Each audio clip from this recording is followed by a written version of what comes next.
Captain Jake Miller sat at the helm of the Nova Fury, a sleek human spacecraft drifting through the edge of known space. His fingers lightly grazed the control panel as he gazed out at the vast emptiness of the stars. They had just completed a routine mission, a simple scouting trip to a nearby planet, and were heading home. But there was something unsettling about the quiet that had settled over the ship. The crew had been unusually tense ever since they'd picked up an unidentified signal on the planet's surface, a signal that had gone silent almost as soon as they arrived. The Vulpine. Everyone knew the stories. The fierce alien race known for their strength, intelligence, and ruthlessness. Rumors swirled about their technology, their culture, and their insatiable thirst for conquest. The war between humans and the Vulpine had been going on for years, and most thought the conflict was on the brink of dying out. But Jake had a sinking feeling that the worst was far from over. His thoughts were interrupted by the sudden flash of a red warning light on the console.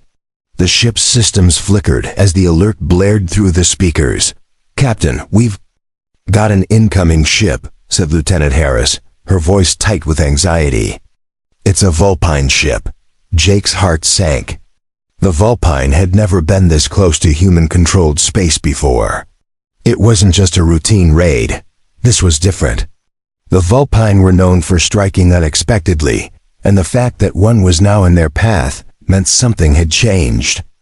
He could feel the tension building. They were no longer in control. "Are they attacking?" Jake asked, his voice calm but filled with urgency. "No, sir," Harris replied quickly. "They're just hovering near the ship. No weapons fired yet." Jake stood up, his military instincts kicking in. He moved to the comms console, his hands shaking slightly as he activated the communication link. "This is Captain Miller of the Nova Fury. Identify yourselves." The ship's transmission crackled to life, and Jake's pulse quickened. The voice that responded wasn't like anything he had expected. It was calm, almost too calm, like they were speaking to a friend, not an enemy. "This is Captain Vera of the Vulpine warship Blazing Fury. We have come to make a request." "A request?" The Vulpine never made requests. They took, they raided, they fought to win. Jake wasn't sure if this was a trick, but he knew one thing for sure: they were not in a position to refuse. "What kind of request?" Jake asked, keeping his voice steady, though his mind raced with questions. What could they want? Vera's voice came through again, this time with a hint of amusement. "We have detected a discrepancy in your ship's data. A breach, if you will. We wish to inspect your vessel." Jake's heart skipped a beat. An inspection? This was far from routine. The Vulpine weren't interested in small issues like a data breach. They would destroy anything they didn't find useful. They wanted to get inside, and he knew it wasn't just to inspect the ship. It was something more. "We've done nothing wrong. Our data is secure," Jake said, his voice firm. "We're not allowing you to board." Silence hung in the air for a moment, and then Vera spoke again, her voice cold and calculating. "You misunderstand, Captain. You have no choice." Before Jake could respond, the lights in the control room flickered and the entire ship jolted violently. His breath caught in his throat as the Nova Fury was struck by an invisible force. Alarms blared, and the ship's hull groaned under the pressure. It was no ordinary attack. The Vulpine had activated some kind of energy beam, locking their ship in place, paralyzing it. "We will board your ship now." Vera's voice came through the comms, cold and unyielding. "And we will take what is ours." Jake's heart raced. There was no time to prepare for this. The Vulpine were boarding, and he had no idea what they were after. He glanced at Harris, who was already scrambling to take control of the failing systems. "Get the crew to their stations." Jake barked, his voice filled with urgency. "Seal off the lower decks. Prepare for battle." The crew quickly sprang into action, but Jake knew it wouldn't be enough. The Vulpine had the advantage. They had advanced technology that humans couldn't hope to match. The Nova Fury was a battle-ready ship, but it was nothing compared to the might of the Vulpine. And the worst part? Jake couldn't figure out why they were here in the first place. As the Vulpine ship slowly closed in, Jake's mind raced. The Vulpine had always been an enemy, always an obstacle to be overcome. But now they were aboard his ship, and the fight wasn't just for survival, it was a fight for control. Door to the comms room opened, and Harris rushed in, her face pale but determined. "Sir, they've breached the lower deck. They're coming. We need to do something." Jake's eyes narrowed. He had no choice. The Vulpine were here, and there was only one way to survive this. Face them head on. "We fight," he said, clenching his fist. "We fight and we find out what they want. We can't let them take control, not now." But deep inside, a new fear began to creep into his thoughts. What if the Vulpine were already too strong? What if this wasn't just about a fight? He didn't have the answer yet, but he was about to find out. Jake Miller's heart raced as he sprinted down the narrow hallways of the Nova Fury, his boots pounding against the cold metal floor. The ship was shaking with every movement, the loud vibrations reverberating through the walls as the Vulpine breached every security measure they'd put in place. The soft whir of the emergency lights added to the sense of dread, casting everything in eerie red-tinted shadows. "Captain, we've lost control of the engine room." Harris's voice crackled through his earpiece. "They're overriding our systems one by one." Jake cursed under his breath. He had known the Vulpine were powerful, but this was an invasion of a scale he hadn't anticipated. The fact that they could board a ship like the Nova Fury and disable its systems with ease only showed how far ahead the Vulpine were in terms of technology. "We'll need to hold them off until we can regain control," Jake said, trying to keep his voice steady as he moved through the corridors, taking turns and checking the crew's positions. "Have the team ready at all entry points. If they board, we fight." He heard Harris's breath on the other end of the line. "Understood." "But sir, we can't hold them off forever. They're already on the upper decks." Jake gritted his teeth as he glanced at the flashing map of the ship on his wrist communicator. The Vulpine were relentless, moving swiftly through the ship. Each unit they dispatched was cutting through human defenses with alarming precision. The Vulpine weren't just here to fight, they were here to control. Jake knew it. What do they want? Jake muttered to himself. His thoughts were interrupted when a loud explosion rang out near the engine room, followed by the deep, guttural growl of a Vulpine warrior. The vibrations were felt even in the corridors where Jake stood, and a chill ran down his spine. The enemy was closing in fast. He turned a corner and nearly collided with Harris, who was out of breath, her face pale but resolute. "They've made it to the cargo hold," she said, almost in disbelief. "Captain, they're not just taking control, they're searching for something. I don't know what it is, but it's clear they didn't come here just to destroy us." Jake nodded, fear pooling in his gut. The Vulpine were always strategic, always looking for an advantage. If they were searching for something, that meant this wasn't just a random raid. They wanted something specific, but what? And why target the Nova Fury? "We need to get to the cargo hold," Jake said, his voice steady despite the tension building within him.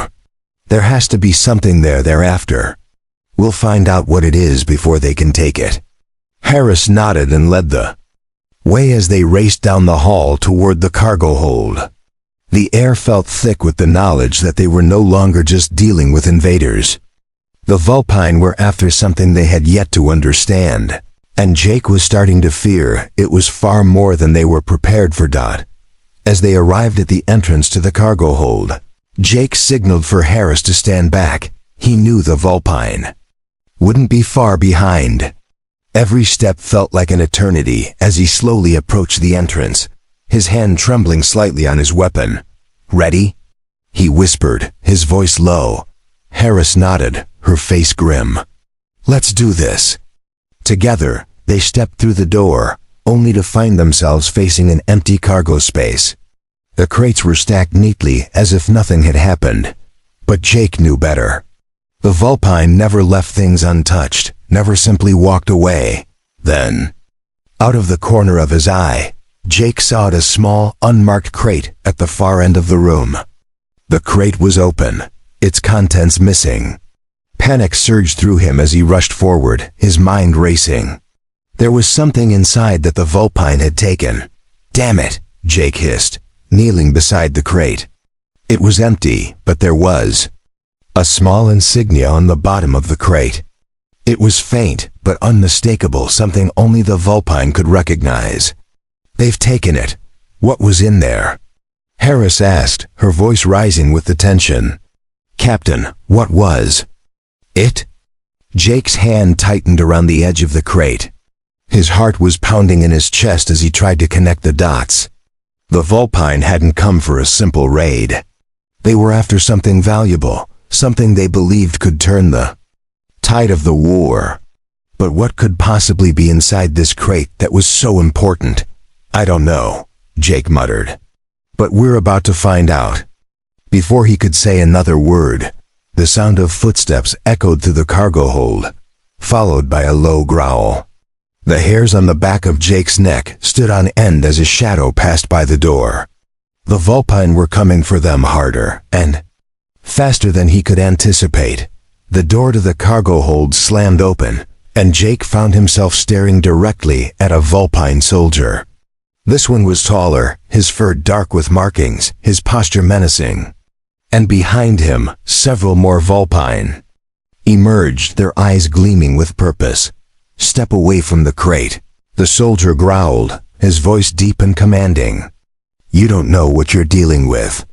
Jake didn't hesitate. He raised his weapon, pointing it directly at the Vulpine soldier. "What did you take?" he demanded. "What's in the crate?" The soldier didn't respond immediately.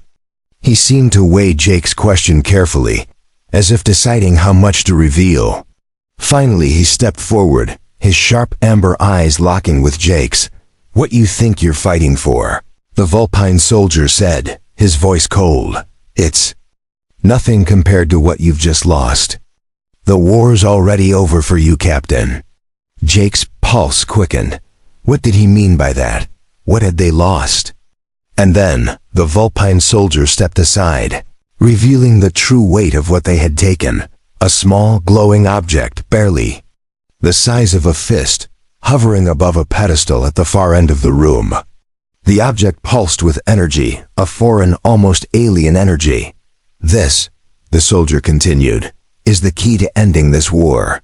And there's nothing you can do to stop it." Jake's heart pounded as he stared at the glowing object in front of him. It hovered just above the pedestal, pulsing with a strange energy, its soft hum vibrating through the air. The Vulpine soldier had stepped back, his sharp amber eyes studying Jake with cold calculation. The silence in the room was deafening, the weight of the moment pressing down on everyone. "What is that?" Harris whispered, her voice tight with confusion and fear. She had been a part of this crew for years, and never before had she seen anything like this. Jake's mind raced, trying to process what the Vulpine soldier had said. The key to ending the war? What could that possibly mean? They had fought tooth and nail to survive against the Vulpine for years. They'd come so close to losing everything, and now they were standing here, facing something far beyond their understanding. The Vulpine soldier, still standing at the entrance, gave a slight tilt of his head. His lips curled into a sinister smile. "You've spent all this time fighting, Captain, thinking you could win. But what if I told you that everything you've believed about this war is wrong?" Jake's grip tightened around his weapon. "What are you talking about?" The soldier didn't answer immediately. Instead, he gestured toward the object on the pedestal. "This ... is not just a weapon. It's a catalyst. It can change the course of history. And you've been fighting against it for so long without even knowing it." Jake's mind raced as he tried to grasp the enormity of the situation. He had always known the Vulpine were technologically advanced, but this was beyond anything he could have imagined. He looked at the object again, his thoughts swirling. What kind of power could it possibly hold? What do you mean, change history? Jake demanded, his voice low and filled with tension. The soldier's gaze never wavered as he took a step forward. The war was never about territory. It wasn't about conquering your people. The Vulpine have been fighting to protect something, and now, we have it, the key. He pointed at the object again, his voice filled with reverence. That is the key to the future. Jake's head spun. His mind struggled to catch up with the soldier's words. Protect something? The Vulpine had always been portrayed as invaders, as enemies. But what if they were fighting for something else entirely? Something much bigger? What are you planning to do with it? Harris asked, her voice shaking but defiant. The Vulpine. Soldier smiled again, though this time it was more chilling than anything Jake had seen so far. With this we will end the war. You've been fighting to protect your species, but we've been fighting to protect ours. We have learned from your failures, Captain. This object will ensure that our future is secure. Harris stepped forward, her hand gripping her weapon tightly. You're lying, she snapped. There's no way we've been fighting for nothing. This is our home, our survival. You've been attacking us for years. What's really going on? The Vulpine soldier's smile faded slightly, and for a moment, there was a flicker of something in his eyes, something almost human. You're right, he said, his voice quieter now, almost regretful. You've been fighting for your survival. But you've been deceived. There's a bigger picture here, one that you don't understand. Jake's head was reeling as he tried to process everything. The soldier was speaking as if the Vulpine were the victims here, as if they had been forced into this war for a reason that was beyond Jake's comprehension. But that couldn't be true. The Vulpine had attacked first. They had taken human colonies, destroyed ships, and slaughtered civilians. They were the aggressors, not the defenders, so what now?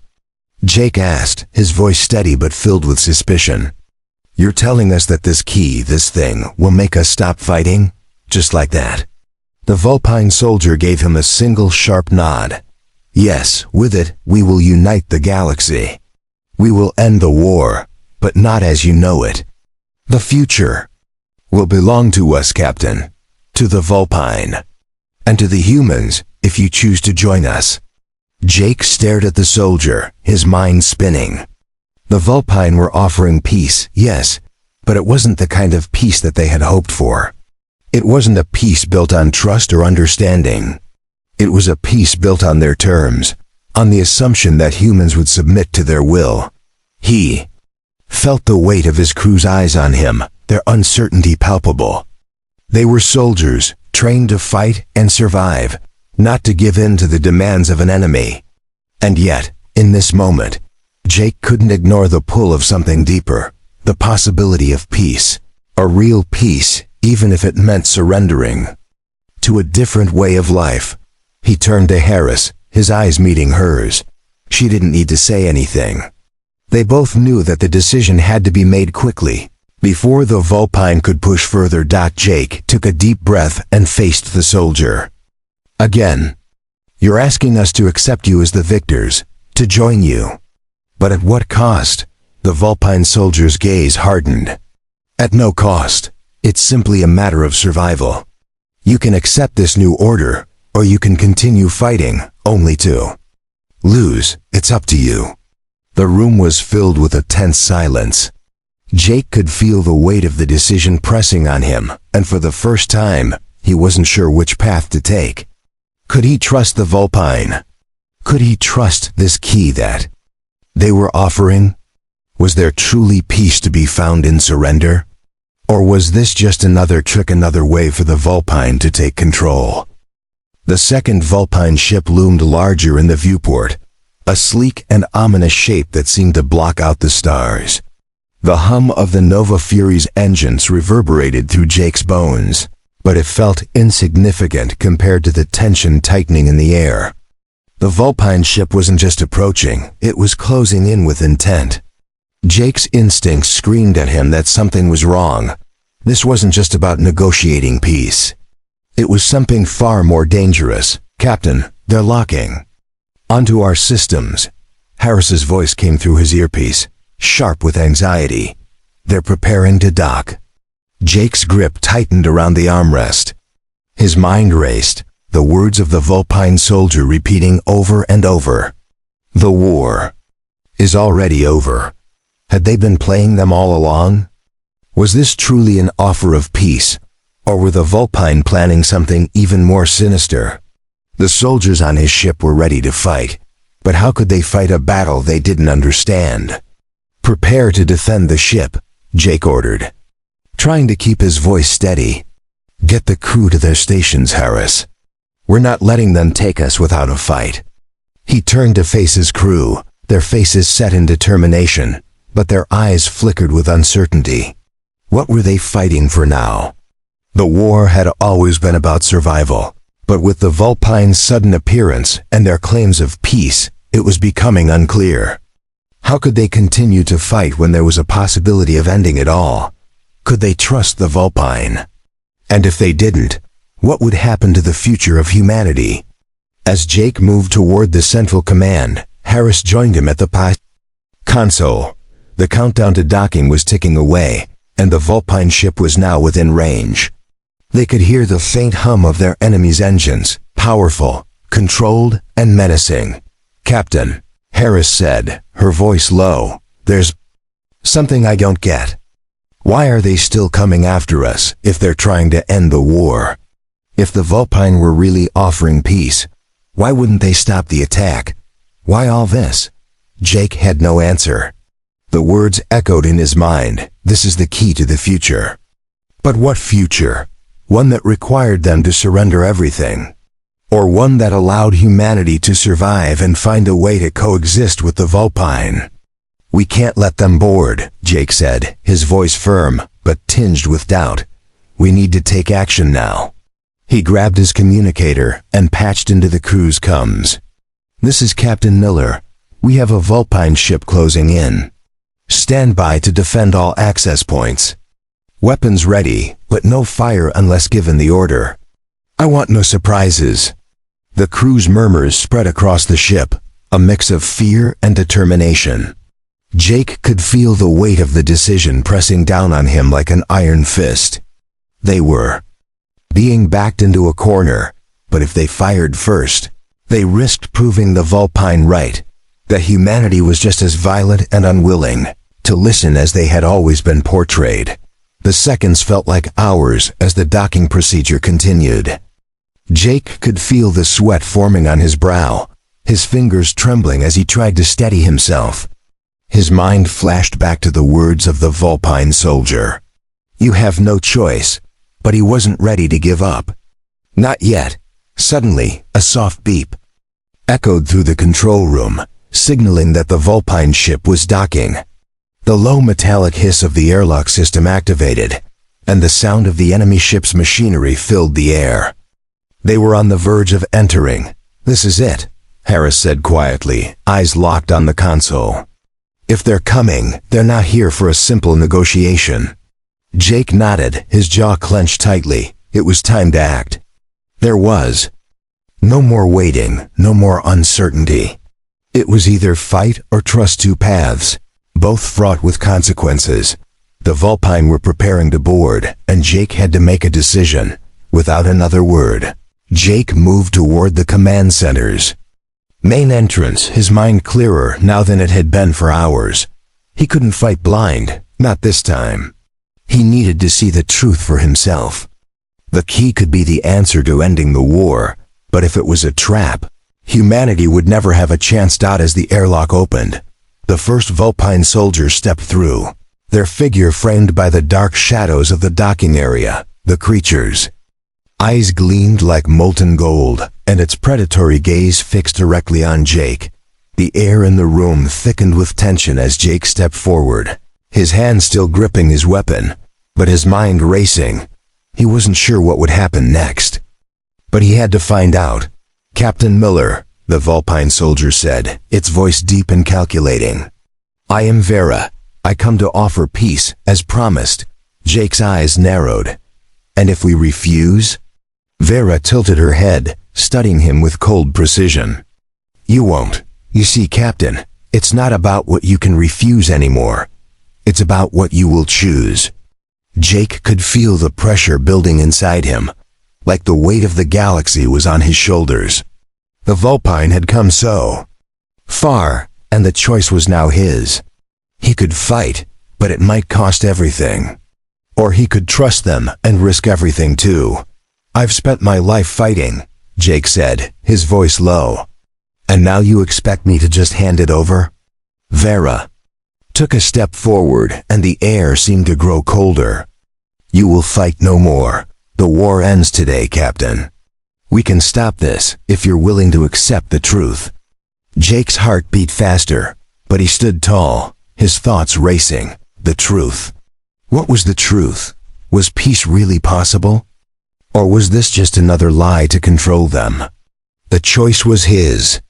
And Jake knew whatever decision he made now would change everything. Jake stood frozen, his hand still gripping the weapon at his side, but his mind was elsewhere. The Vulpine soldiers had already entered the ship, their cold eyes scanning the room, their presence imposing. Vera, their leader, stood in front of him, waiting patiently for him to make his choice. The moment felt infinite, each second stretching on as he battled with the decision that could determine the fate of not only his crew, but the future of humanity itself. You have the power to end this, Vera said, her voice smooth, almost soothing, but only if you choose the right path. Jake's pulse quickened, and his thoughts turned to the war years of bloodshed, of loss. He thought about the families torn apart, the worlds ravaged, the endless cycle of destruction that had become their reality. The Vulpine weren't the monsters they had been painted to be. They were survivors, just like humanity, and this war, he now realized, had never been about domination. It had been about survival, but could he really trust them? Could he trust peace when so much destruction had been caused? The Vulpine soldier's words still echoed in his mind. You won't refuse. You will choose. Why should I trust you? Jake finally asked, his voice filled with both suspicion and exhaustion. After everything that's happened, everything we've lost? Vera's gaze softened, and for a moment, Jake saw something. More in her eyes, something other than the cold calculation that he had come to expect. You've lost much, Captain. But we've lost more. You only see the surface of the war, the battles, the raids, the blood. What you don't see is what lies beneath it. The fear, the pain, the desire for peace. Jake felt a shift in the air. The words Vera spoke were unlike anything he had ever heard from an enemy, but could he take that at face value? Was this truly peace, or a final ploy to dominate humanity? You say you want peace, Jake said slowly, his eyes narrowing. But what does that peace look like? What are we giving up to have it? Vera didn't hesitate. You give up the idea that you can control the universe with force. You give up the belief that violence can solve everything. True peace is about understanding. It's about standing together, not as enemies, but as equals. And if you will accept this peace, it will not only end the war, it will reshape the future. Jake's heart was racing. The weight of the decision threatened to crush him, but something in Vera's eyes made him pause. She wasn't lying, he could see it in her expression. This wasn't some grand scheme to control humanity. This was a plea, a final chance for both species to survive and grow beyond the bloodshed. He thought back to the key they had taken, the object that seemed to hold the promise of an end to the conflict. What if that key wasn't just a weapon or a tool of war, but a symbol of something much greater? What if it was a bridge, like Kale had said? A bridge to understanding. He exhaled slowly, lowering his weapon. All right, he said, his voice steady but filled with the weight of the moment. We'll listen. We'll try. Vera's lips curved into the faintest of smiles, and she stepped closer, her hand outstretched toward him. Then we begin anew, Captain. You have chosen the path of peace. Jake hesitated for a moment before taking her hand. It was a gesture of understanding and offering of trust. The moment he touched her hand, he felt a surge of energy, almost as if something had shifted in the very air around them. The war was not over, but it was no longer about who would win. It was about the future they would build together. The airlock behind them hissed open, and more Vulpine soldiers filed in, their presence no longer a threat but a symbol of the future. Jake looked around at his crew. Some were still holding their weapons, but there was no longer the same fierce tension in their eyes. They were waiting for him, waiting to see if this was truly a turning point. Harris, who had been by his side through every battle, stepped forward, her expression a mix of disbelief and hope. "Captain?" she asked quietly, as if unsure of what she was seeing. "Are we really doing this?" Jake turned to her, his expression softening. "Yes, we are." With that, the first step toward peace was taken. The Vulpine and the humans stood on the precipice of something entirely new. The past could not be erased, and the scars of the war would remain for generations. But Jake knew that this moment they chose to lay down their weapons and try to understand each other, was the beginning of something bigger. As Vera stepped back, the Vulpine soldiers moved to the sides, giving Jake and his crew space. The Nova Fury was still intact, though damaged, but Jake realized that its greatest test wasn't whether it could survive battle, it was whether it could survive peace. And that, he knew, would be the true challenge. "I never thought this day would come," Jake said softly, his eyes on the crew. "But we have to trust that it's the right choice." A heavy silence settled over the room, but there was no tension. There was only the feeling of a beginning. The war was over. And now it was time to rebuild together.